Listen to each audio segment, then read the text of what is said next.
In this episode, Victor shares how he built the leading bubble security app using no code. He also chats about how to protect the cybersecurity of your bubble app, how he did one of the leading talks at the 2023 No Code conference, how they did a study penetrating the top 100 bubble apps, and what he thinks about the future of no code, Flusk, and Bubble. It's going to be an awesome episode, so stick around if you want to hear some awesome wisdom and life lessons from Victor. So let's get into it. So today I have Victor on the podcast. Victor is the co-founder of Flusk, the most advanced security and monitoring tool for Bubble on the market. Flusk won Bubble's 2023 Trailblazer Award for fearlessly pushing the limits of what can be achieved on Bubble. So welcome to the podcast, Victor. Thank you. Thanks for having me. It's good to have you, and I'm looking forward to diving into your story a lot. There's so many questions I'd love to ask, but I wanted to kick things off at the start. How did you come across Bubble? Where did it all start with you for Bubble? Where did you come across it?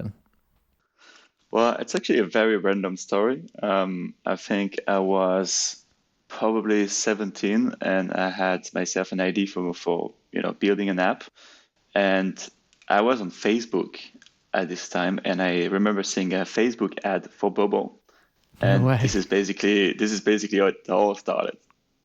And what was the thing you were hoping to build on it? Like for a personal project or? Yeah, it was mainly a personal project. It was an app for some kind of video game, and you could find other people to play with, some sort of a Tinder for that video game. So yeah. Wow. Okay. So what did you do after that? Did you start learning it on YouTube? Did you take a course, or did you just play around and figure it all out? Well, when I started at that time, there was not a lot of materials available online, even less in French, because I'm French. So it was actually hard to get to, know how to use Bubble. But the forum was definitely the best asset I had, and I've learned most of my Bubble experience come from the forum, definitely. And then, so I guess after that, did you move on to Otto after that? What was the journey from there to, because you were CTO at Otto, what was the journey from becoming a big beginner at Bubble to, I guess, becoming CTO at Otto? What was that journey like? Right. So yeah, it all started with this personal project app, and then slowly, adding features, getting a little bit addicted to Bubble, and starting to like doing the app more than the project is itself, to the point where I was spending a lot of time on the forum helping other people, being really active in the community. And then that's where I met Thibaut, one of the co-founders at Otto. And he said, look, there's no one doing tutorials, videos in French about Bubble, and it's starting to grow also in French. So let's do something. And that's where we came to work on Otto. Yeah, I've actually noticed there's actually a fair few agencies in France now. It's actually quite a big thing in France, which is pretty cool. But I imagine when you started, it wasn't really big there at all. Well, honestly, it was already quite big for France, in my opinion. I'm always surprised how big Bubble is in France in terms of also of especially of community. We've had the meetup events in France starting, I think even 5 years ago, every week in Paris, and that so far I haven't seen anywhere else. So the community in France is pretty tight, yeah. Yeah, that's very cool to see. Okay, so then you were CTO at Otto, and you then went on to start Flusk. What kind of inspired you guys to start Flusk? Where did the idea come from? Was it a spur of the moment, or had you been thinking about it for a really long time? So it's a little bit of a mix. I think what we've been always liking to do at Otto, but also before in my personal project, was to go a little bit in depth with Bubble, and try to take Bubble and go just dig into it and look what can we do better, what can we optimize, What can we build that you're not supposed to build on Bubble? And we've had a lot of requests at Auto for security audits, also for performance audits, that kind of stuff, which we really enjoy to do. And then we started Flusk, but the initial idea of Flusk was actually slightly different than what it is today. We started by, we wanted to offer big companies that are starting to scale using Bubble 24/7 assistance and bug fixing day and night. So meaning if something goes wrong on your app, if you pushed a bug or whatever, you can call us and within 10 minutes, any day, any time, we'll be there to fix it. Whoa. Yeah. Okay, So that's a big call. Yeah. yeah, well, and we got slightly tricked because we sold a contract, we sold a big contract, and that's actually where and when we started the company after getting the contract. But we sold it only once, and we've never been able to sell it again. So I think the market for that is still, that's probably a demand, but it's too small. And then that's when we slightly oriented to doing security audits and shifting more to security. I see. How would you? Because I guess some of the listeners may not be familiar with Flask. How would you kind of, I guess, explain it to them? Right. So what I like to say is like it's a little bit like a car, right? A car is very secure in itself. It won't do anything crazy while you're driving, but because you can do anything you want with the car itself, you can also drive into the wall. You can, make a mistake and you can hurt yourself. And Bubble is very similar in that terms because it's so powerful in terms of what you can build that even though it's very secured, you will probably never be able to hack Bubble itself.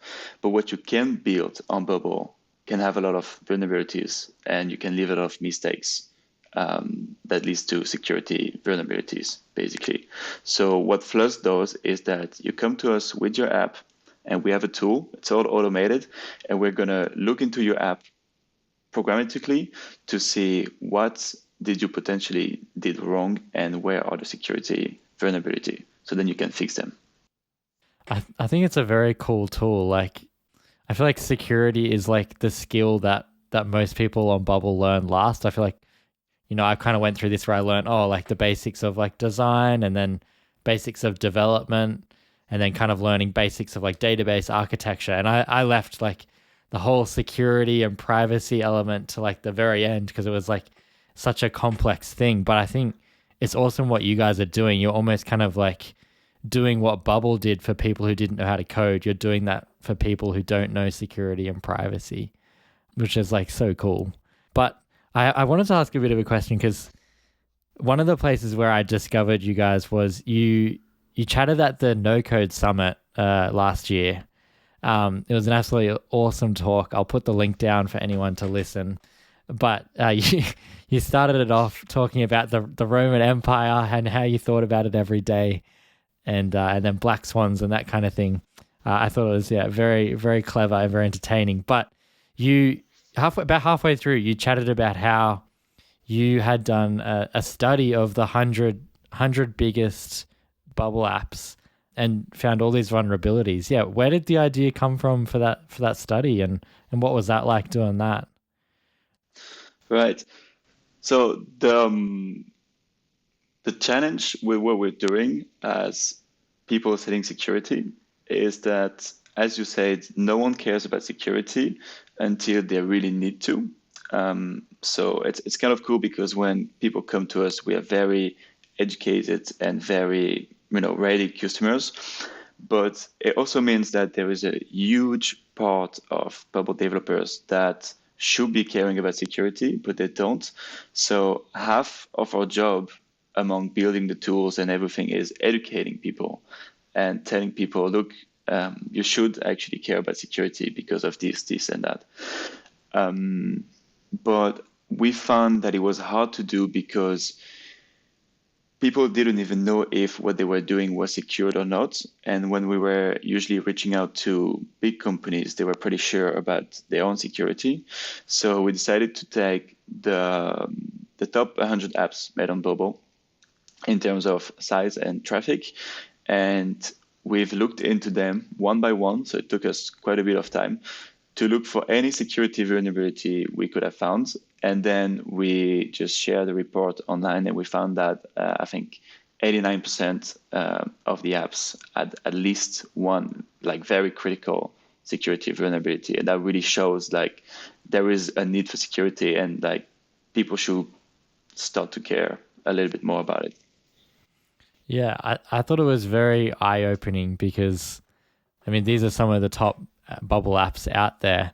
And it kind of is very compelling because you're like, wow, if these are like the top apps being built by top world-class agencies, what's it like for some of the smaller projects done by freelancers? Yeah. So I found it was like a very compelling talk. Yeah, like what was the response after that? Has there like been a big response in the bubble community after that, or? Yeah, so the study itself was tricky because it took us about, I think, 4 months to complete, because the issue was, because we say it's the top 100 apps that we've explored and they have a security vulnerability. If we release the study, we kind of give their name out, like it's then potentially people can be like, okay, I'm gonna have a look at the top one because the top one is easy to find, and look for the vulnerability that is in the study, and I can hack any top 100 apps on Bubble. So we had to reach out to all of them, and explain them what was the security vulnerability that we found, and make sure they were fixed before we could publish the study. And that was like quite a tedious job. But the response was it's a good question, actually.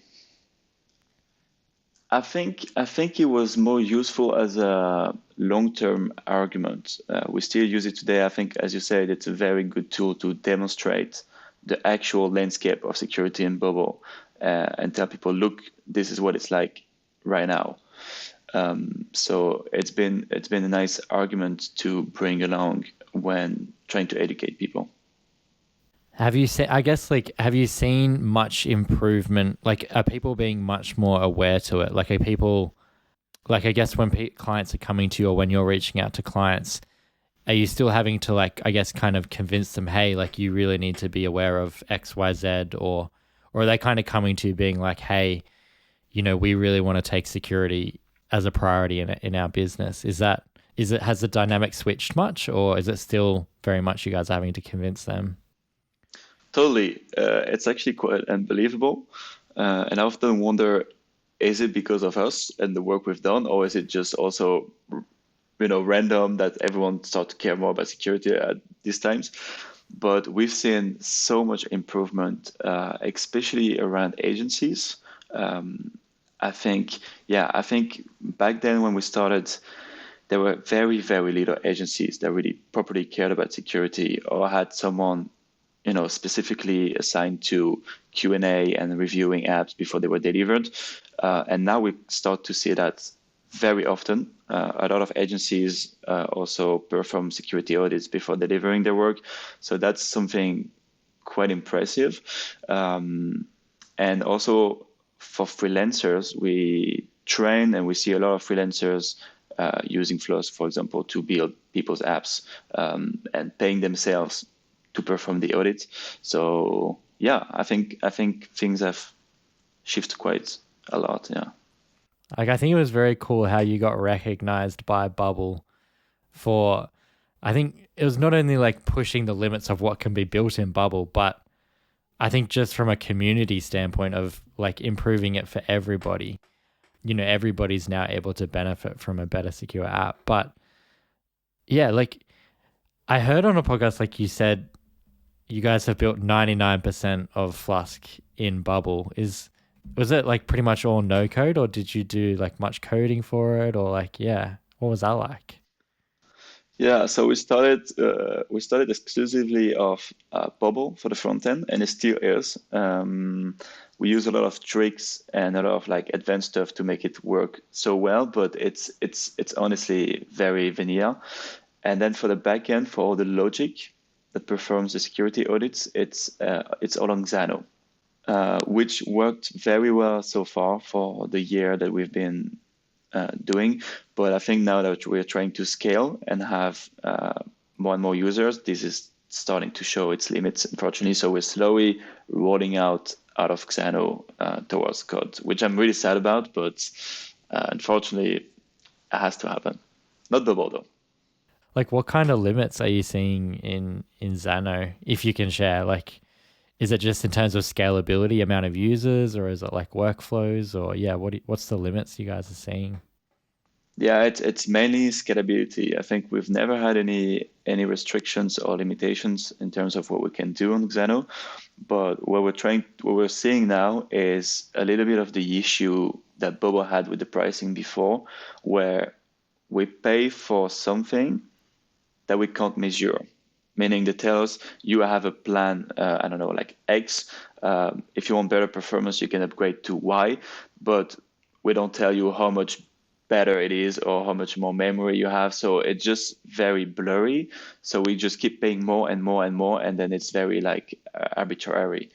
Whereas code tell you exactly, how much memory you get, how much CPU you have, and I think that's mainly the issue, performance. Um, so I wanted to go into a little bit of like, I guess what you see for the future of no code and what you're envisioning for the future of Flusk. Yeah, like what are you seeing for the future of the no code world? Are you kind of optimistic? Do you think it's dying out, or are you kind of like it's the future? Well, yeah, I'm still very optimistic about no code in general, thankfully. But in my opinion, we're going to switch and tend to go towards someone more AI based, I'm guessing, because I can see how no codes, especially Bubble, is always trying to reach this point where everything is at the same time more complex in terms of what you can do, but also more simple in how you can use it. So my vision of no code in a few years will be a tool that is very, very built around AI so that you can just, convert a sentence into a workflow, convert a sentence into some design, and something much more modular than what we have today. Okay. So it's almost like it's even like decentralizing it even further and making it even easier to build on no code. Okay. Yeah, that would be very cool to be able to do. I've heard that Bubble's kind of beta testing that at the moment, so that'll be exciting to see what they bring out with that, for sure. Do you kind of see any other like competitors out there which are like able to compete with Bubble, or do you like I've heard of like there's like Softer and Flutter and Glider and those kind of ones, but do you think they're anywhere close to Bubble or be able to ever get there, or do you kind of see Bubble as kind of like the top one for sure in no code? It depends. I think Bubble as a proprietary software is, in my opinion, very advanced and has a lot of advance on those other tools. But I think the power of the community that Bubble has is also very powerful in terms of when you get into Bubble, it's quite easy to learn. And now there's a lot of materials, there's a lot of people teaching. I think when you look at how many agencies also are working on Bubble versus, for example, software, it also tells you that Bubble is still preferred for like actual professional work, which I tend to believe as well. So I think Bubble is quite a step before the other tools. Yet that I can't see. Yeah, I can't really see them. I can't imagine these other tools catching up really quickly with Bubble because Bubble has a long time background in doing a no-code tool. Yeah, they've been doing it for a long time, haven't they? Like what, 2013 or something like that. So they've just learnt the market so well, which is, yeah, all the respect for them for doing that. Yeah, what are you kind of envisioning for Flusk? Like, what's your vision for Flusk in the future? Is there any exciting features you'd love to be able to do in the future? Yeah, what's kind of your vision for where that would like to be? Right. So I think we see ourselves not only as a security tool anymore, which we really used to be, but more as a, like an app that you can plug to your Bubble app and that extends all its capabilities. So it started with security. Now it's also a lot about monitoring your app. And I think we tend to go maybe not talking this year or the other, but more like over a few years to also being able to monitor your SEO using Flusk, like performance as well. We're also thinking about having insurances, cyber insurances, to go a little bit further for big companies trying to secure their app. So this is where we're heading basically. That's very exciting. Like, because I guess it's really recently that you guys released Flask 2.0. Like, it's only been a couple of months since Yeah. that. So that's, yeah, it's pretty exciting where you guys are going to be going. I'm very excited to be watching the journey and seeing everything that happens. But yeah, I'd also love to dive a little bit into, uh, I guess, just some like broader life and business questions as well. You've built this incredible tool that's been obviously recognized by Bubble, and pretty much most of the people I talk to in the Bubble world all say that you're the best security tool for Bubble. So it's pretty incredible what you've built. Thank So you. yeah, I'd love to just dive into some questions like about just broader life and business. Yeah, one of the first ones I had was you you were talking a little bit about this on JJ Onglet's YouTube channel actually when you did an interview with him. You you talked a little bit about how you left school early and teachers had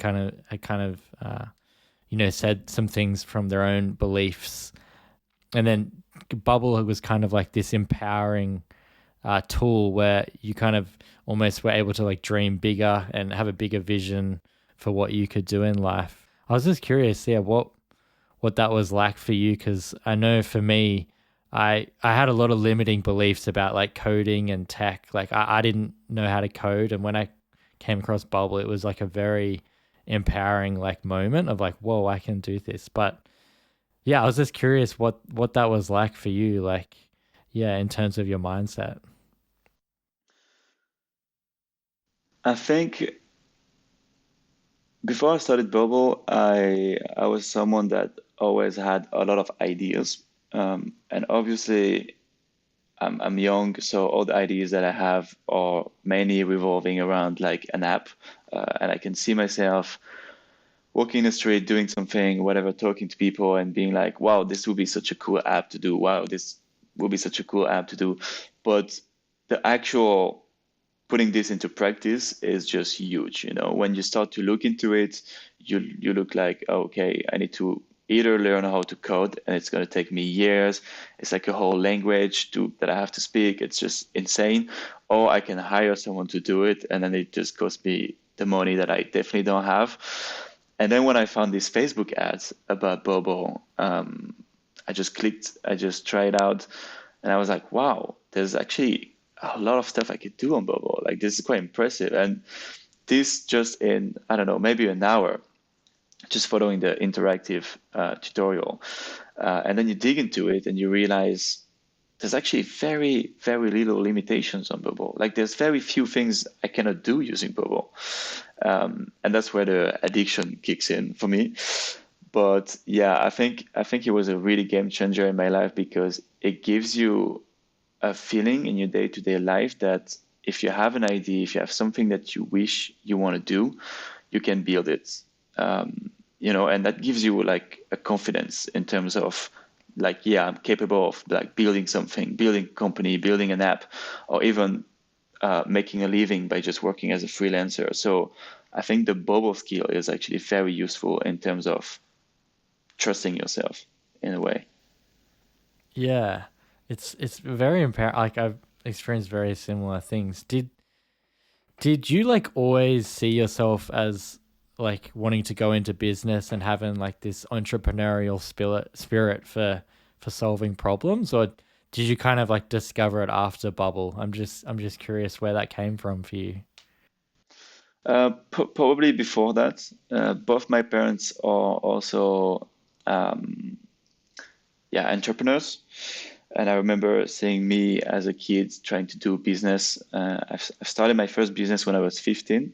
It was a phone repair shop, as I'll call it, and we used to repair phone for people in my bedroom. But it was quite organized. It was quite going well, actually.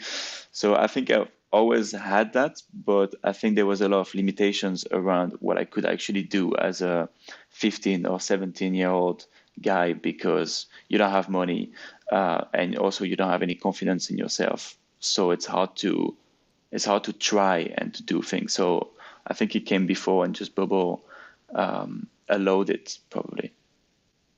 I see.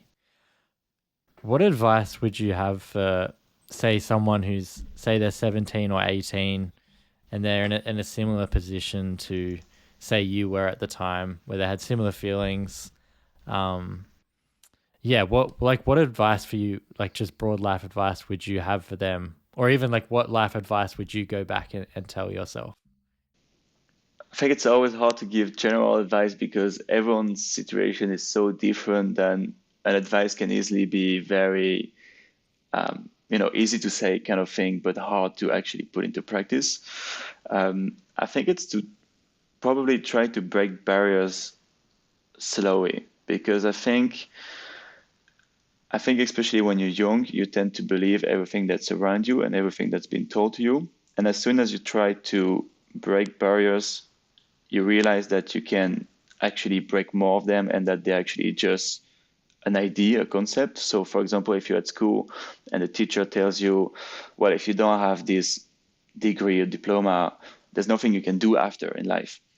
And then for whatever reason you don't do it and you realize that you can actually do something after, you're like, well, what I've been told is actually not true. Like there's a way of doing it. And then when everyone says, oh, if you want to make an app, you're going to have to raise millions, you're going to have to learn how to code. Well, you can also look for, an alternative solution like doing Bobo, for example, and you realize that all the barriers that are here in your mind when you have an idea or when you want to do something, it's actually just you and it's actually just what you've been told and it's in your head. But like if you actually try most of the time, there's nothing really preventing you from doing anything. So if you try most of the time, there's nothing preventing you. Yeah, that's really interesting. Was Mm. that like your experience with building Flusk? Did you find that? Yeah, because I think when we started also doing Flusk, first there was this idea of like the market is very small and no one cares about security. And here we are, actually, people care about security.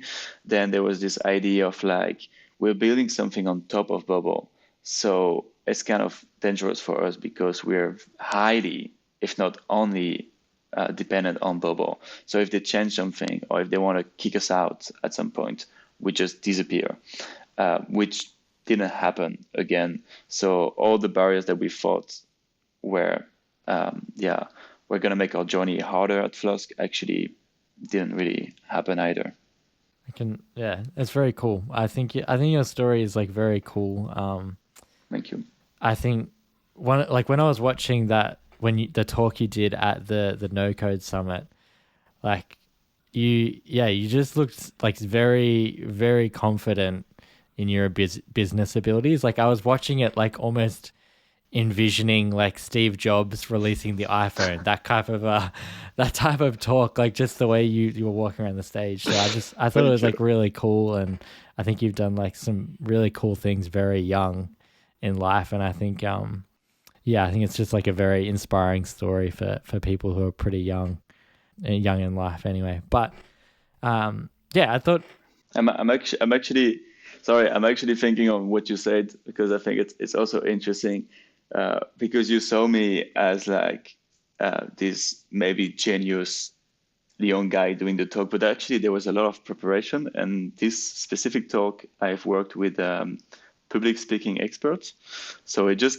didn't come out randomly. But the funny thing is also when I knew I had to do this talk, I was like, I don't know how to properly do a talk. Like I can do a talk, I can make, PowerPoints, I can make something engaging, but like I don't know really how to do a proper talk. And then I went to this public speaking event and I found this guy that was like a master, like a genius. You will see him on stage and you will just melt and be like in awe of what he can do. It's absolutely amazing. And I thought this is what's cool about being an entrepreneur is that you can allow yourself to buy someone else's skills as a company expense, as like, you can buy life skills as a company expense. So I went to this guy and I was like, would you like to coach me to do this talk? And he was like super excited. He was like, yeah, let's do it. And we worked, I think, over 2 weeks every day. So it was very intense to craft this talk. So it didn't come out of nowhere, but it's interesting also to see how as an entrepreneur then you can just, follow any idea and just bring that skill out of other people as well. Yeah, that's actually a really cool idea, like buying life skills from other people. What are like some of the other skills you've bought, I guess, or like some of the other things that you've upskilled using that concept? I think it would be hard to tell you specific skills, but I've worked, I've done a lot of coaching with like mentors and coaches, uh, because I think for me it's really the way I learn. I can read a book, I can watch a video, but I won't learn as much as if I'm with someone that tells me and teaches me how to do it, and if we do it together. So I think again, it's like the barrier thing where I was younger and I thought a coach is only for like, I don't know, like people at the top, and I did it, and I was just 18 and I was like, hey, it was a life coach, can I use your services? And then it just benefited me so much in terms of planning my day, organizing my work, just like balancing it out in general. So then I thought, okay, now I'm going to learn everything just like this. So then I went to another coach later that was more of, let's say, more personal life coach. And I've learned a lot about relationship, relating to people, relating to myself as well through that. So I think it's kind of my way to go when I want to learn something is find someone that I admire and then work with them. Okay. Who are like some of the people that you really admire? Do you mind if I ask? That might be a too personal of a question, so feel free not to share. But yeah, who are some of the people you admire? The funny thing is, uh, I admire a lot of people that are around me and that I see on a day-to-day basis, but I've never had any admiration for big people like Steve Jobs or Bill Gates, or I don't have any celebrity that I'm in awe to, which is a bit weird.